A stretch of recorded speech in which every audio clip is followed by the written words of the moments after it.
The thing is that they're making the states a partner in this workforce thing, in that states are able to go in and do the work themselves. It relieves the federal government of some responsibility, and if there's fines to be assessed, the state can fine them and the state can collect the money. So it's an incentive for the states to be involved and work with the federal government on the Legal Workforce Act should it go into effect.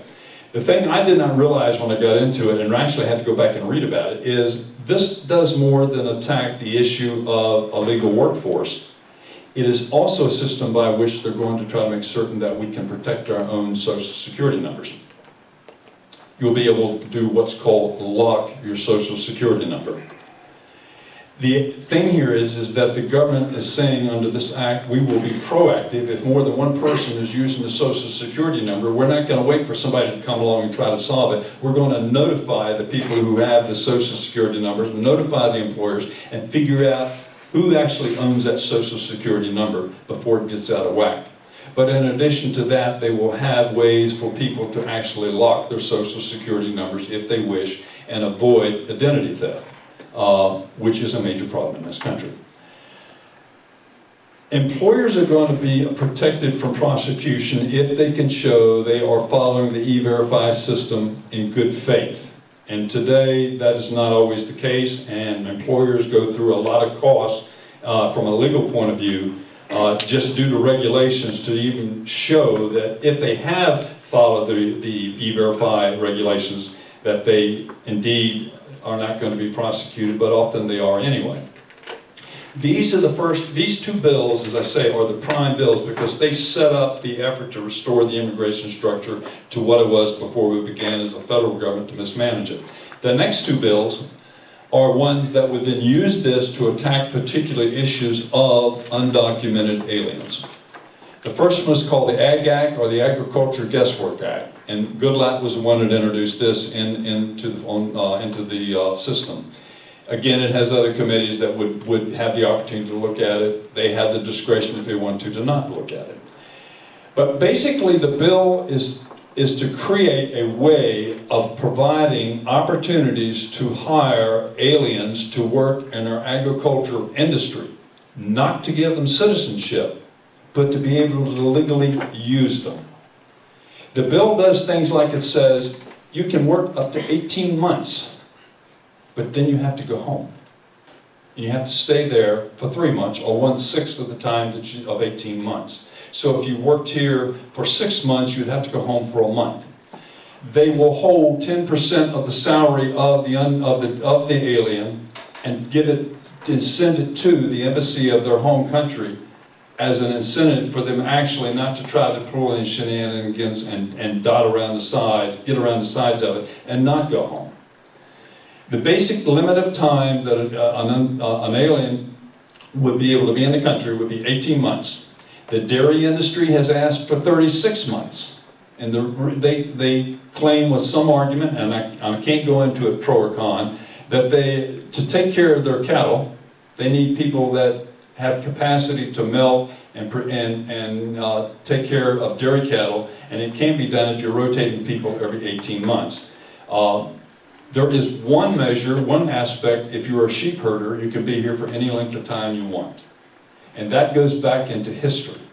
Go back and think of all the John Wayne movies where the cattle guys and the sheep guys have warred one another. And the law goes back to about that point. So it has a large historical base, which in this case, Goodlatte felt like he just could not fight that particularly entrenched position of people who are sheep herders.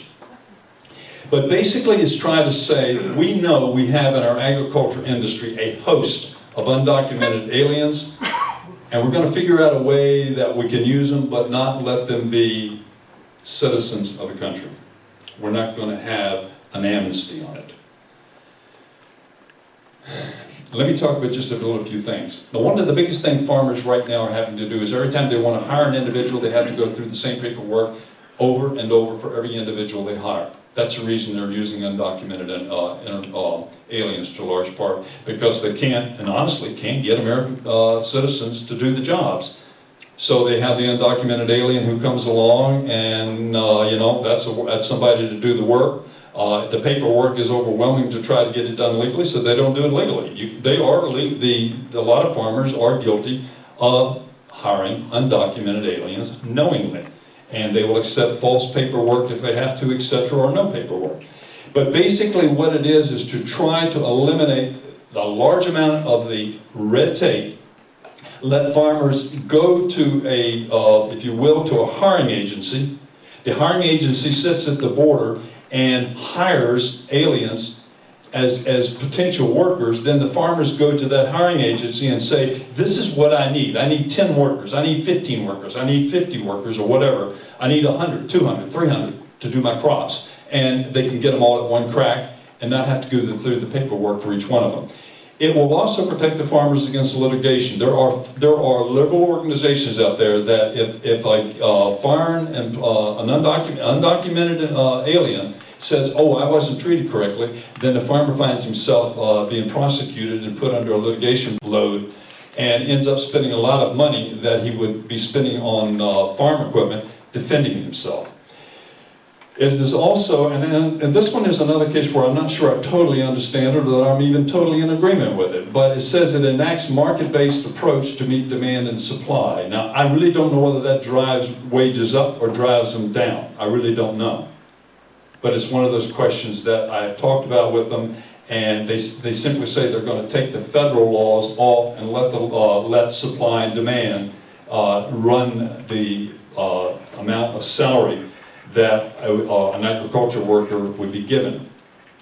Basically, it takes off of the farmer a lot of paperwork, lets him stay in his fields and do his job at hopefully a more efficient dollar manner, and so he can be more competitive on the global level. All of this is presently under the Department of Labor. They want to switch it over to the Department of Agriculture because they think the Department of Agriculture is a little bit more familiar and a little bit more friendly with farmers and the agriculture industry in general. Here's the one that really sold me well on the Ag Bill. There is no social benefits for these people. None. There is no Obamacare for them. It explicitly states this. There is no, what is it called, a cost-effective health care, or whatever the formal name is. It denies them that. It denies them earned income tax credits, child credits. It just denies them, explicitly says, no welfare relief for you. You're here to work and then go home.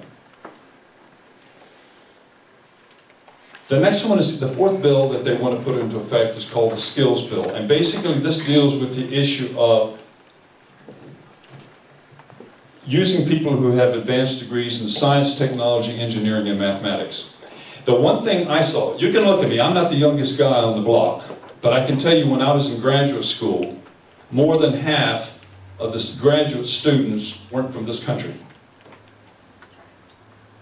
And it's been that way even before I was in it, and it's gotten worse. One of the worst problems we have right now, and you can attribute a lot to the school system and the way we're just bringing up children. We are not producing enough engineers and scientists to meet the technological needs of a lot of our industries, nor to develop technology. Yet we have a host of foreign students here who are extremely bright, well educated when they use our university systems, and when they get done, they go home. So the effort here is to try to find a way to keep them here for a certain period of time and give them incentive to work in our own American companies and give us that expertise and knowledge in our own technological industries. That's the purpose of the Skill Bill. I'm just going to say what they are. Some of this is good, some of it is bad. One of it is to increase the number of green cards that we can use to give to these graduate students to keep them here. It is, although at the same time, to strengthen the visa bill, that program we have with them, for example, to make sure if a student is here in graduate school, we know where he's at, we know when he goes home, etc. This third one is called entrepreneurial visas, and frankly, it's one of them I don't particularly care for. I'll just tell you up front, I don't care for it. And I have a little bit of an ongoing argument with the people in the judiciary staff about this. Think of Terry McAuliffe. That's one complaint made against him. But it also gets rid of, we have caps on how many people we can hire, we can bring in from different countries. So a lot of countries tend to be, and I'm sorry, they tend to produce better, more brilliant, better educated people in the very areas we need them. So it's to try to relieve that cap so that we can get more people from the countries we would actually want. And there's also provision in there to try to encourage people to have their families with them. To have a family system while they're here, rather than just being here and their family's left over there and they go back and forth, and it just makes it darn difficult to keep up with where they are. So basically these are the 4 bills. Now I'm going to talk about what Goodlatte has said. Number 1, a lot of what I'm seeing in blogs and newspapers of what about Goodlatte is saying is somebody else's opinion of what Goodlatte is saying. I'm not defending the man. Understand, I'm not. What I am telling you is, I have spoken with him umpteen times. He comes across the same every time. And here's his position. I want a step-by-step procedure of bills. I do not want, will not accept a comprehensive bill. I will not release these bills out of my committee until I am confident that they will pass as they are on the floor of the House. My question to him was, what if this thing goes into a conference? Where are you going to be on that? Now I'm going to tell you up front, there's 3 other men who have a heck of a lot of influence on what the Republican Party does. Do you know who they are? Boehner's one. Cantor's one. You know the other one? McCarthy, the whip. 4th one is Paul Ryan. Okay? I don't know what's wrong with that man. I really do not, but I've gotten to the point where I don't agree with him on it, because he is more leaning towards a comprehensive measure.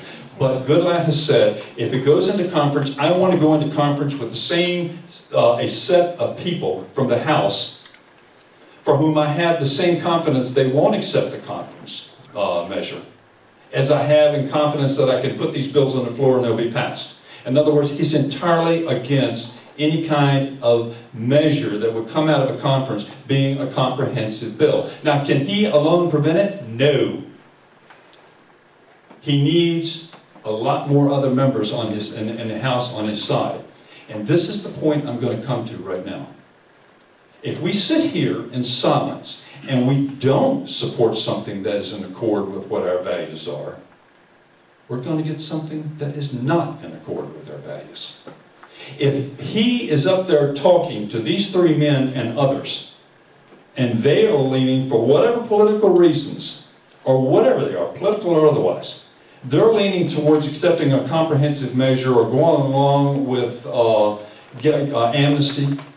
If there is no backing of that man, if he has no form of army behind him, I'm guaranteeing you he'll lose. I can guarantee you that if you don't stand behind these 4 bills, and if you don't stand up and have a voice, and, for example, be there on Monday, he has nobody behind him. And there's certainly a lot of people out there right now that I have watched their blogs, etc., and they call themselves conservative. They haven't even bothered to talk to the man. They haven't bothered to read the bills. They haven't bothered to get familiar with the darn thing here.